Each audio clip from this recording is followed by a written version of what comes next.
A semana que antecede a morte de Jesus na cruz, ela tem relatos incríveis. Já falamos do domingo anterior. Hoje temos a segunda-feira. O que aconteceu?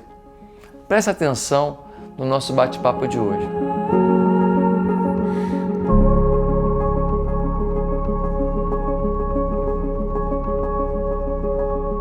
Mas, por favor, se inscreve no meu canal, toca no sininho, vai lá, faz um comentário aí para valorizar esse vídeo e mais gente entender os segredos que antecedem a Páscoa.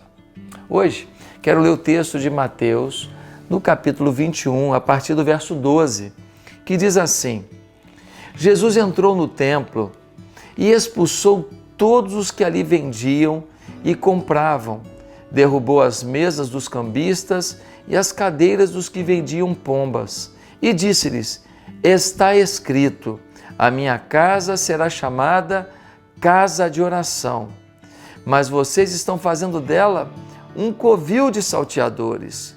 Cegos e coxos se aproximaram de Jesus no templo e ele os curou.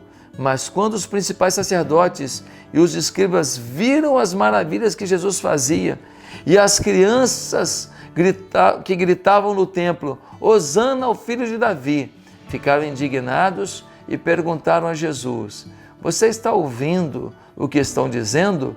Jesus respondeu: sim. Vocês nunca leram? Da boca dos pequeninos e crianças de peito tiraste o perfeito louvor.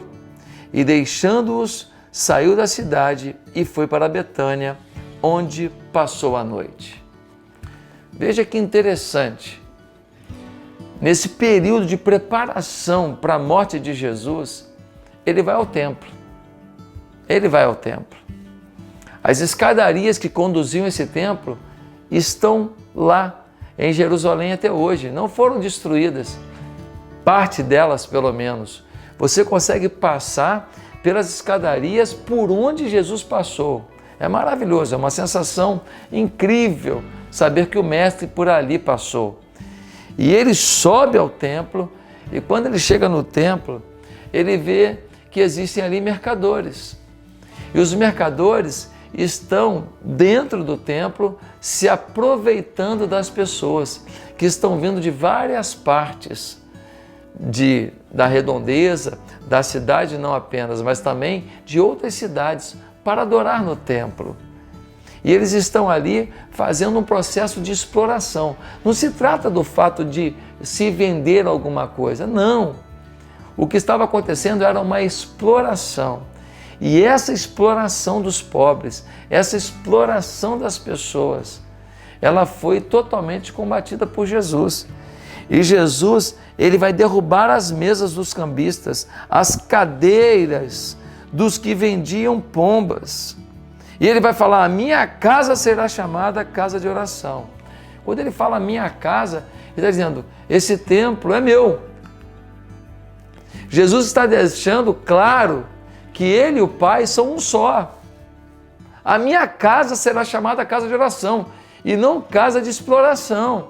O primeiro conceito que fica muito forte aqui é que Jesus realmente é Deus, porque a casa é dele. Segundo conceito muito importante aqui é que Jesus, ele valoriza o temor. A casa do Senhor é um lugar de temor. As pessoas não podem fazer o que querem na casa de Deus. As pessoas não podem fazer o que querem com as coisas de Deus. As pessoas não podem fazer o que querem e dizer que servem a Deus. É um princípio muito importante esse da caminhada para o Getsêmani, para o lugar da crucificação. É muito importante esse conceito de que Jesus não estava nervosinho, não. Jesus não estava ali, perdeu a cabeça, não. Se você entrevistasse Jesus, depois do que ele fez, alguém perguntasse: você está nervoso? Ele falava: não, eu estou tranquilo. Ué, mas você empurrou as mesas, você acabou com as gaiolas, você acabou com a venda dentro do templo. E ele diria: pois é, eu me aproveitei da minha indignação diante da falta de temor dentro da casa do meu pai. aqueles que estavam ali estavam dizendo para o povo: adorem a Deus, comprem aqui, comprem seus animais para o sacrifício. E eles não queriam de forma nenhuma ver ninguém próximo de Deus. O que eles queriam era ver seus bolsos cheios de dinheiro. Eles não estavam nem aí para ninguém. Eles só estavam ali por um interesse comercial. Então, quando eu vi aquilo, vendo as pessoas que vieram de longe para adorar meu pai e sendo exploradas na casa do meu pai, então eu me permiti agir com intensidade para que ficasse registrado que a obra de Deus deve ser feita com justiça, com amor, com dignidade, com integridade. Você não está nervoso? Não. Quebrei geral ali para dar uma limpada mesmo, mas está tudo certo. Tô bem e feliz, porque mostrei para todo mundo que veio adorar o que é o certo. E mostrei para os exploradores o que é o certo. E o certo é ter temor à casa do meu pai, ter temor ao meu pai. Querido, o princípio de Jesus não é do jeito que você quer, não. O princípio de Jesus não é fazer o que parece certo, que já te dá a tranquilidade de falar: não, tá bom. Não. Você tem que fazer o completamente certo. Vender animais para o sacrifício era normal? Era normal. Vendendo o preço que eles estavam vendendo, nas circunstâncias que eles estavam vendendo, isso não era normal. E então Jesus diz: olha só, vocês estão se apropriando das pessoas, vocês estão extorquindo pessoas, está errado. Por favor, não façam a obra de Deus sem temor a Deus. A gente se acostumou a fazer as coisas de Deus sem Ele. Tem muita gente que prega e não ora para saber o que vai pregar. Tem muita gente que canta e que não santifica a vida antes de cantar. Tem muita gente que quer adorar, mas a vida que vive é uma vida que é completamente contrária à vida de um adorador.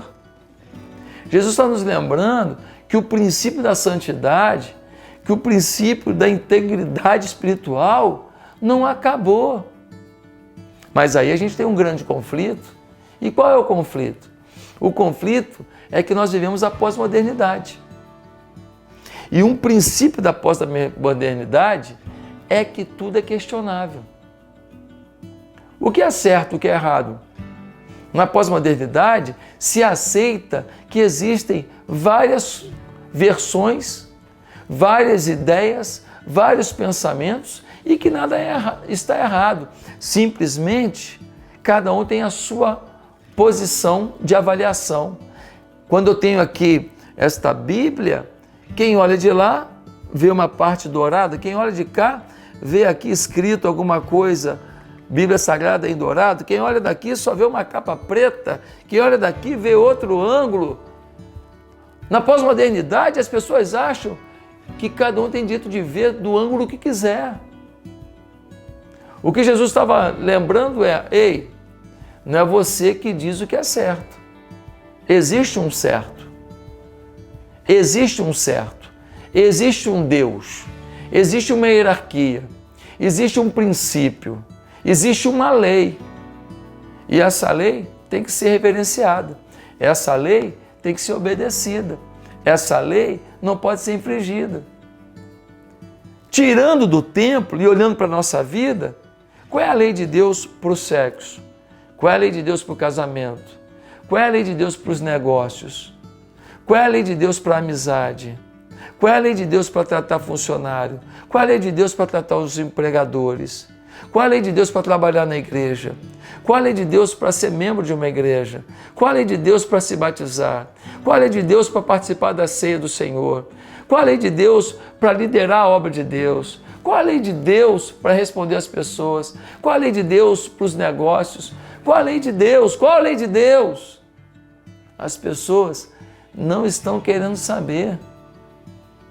Eu me lembro que uma vez eu perguntei para uma pessoa que estava vivendo uma vida distante do que a Bíblia diz e que continuava assim se dizendo cristão e frequentando igreja, até liderando coisas.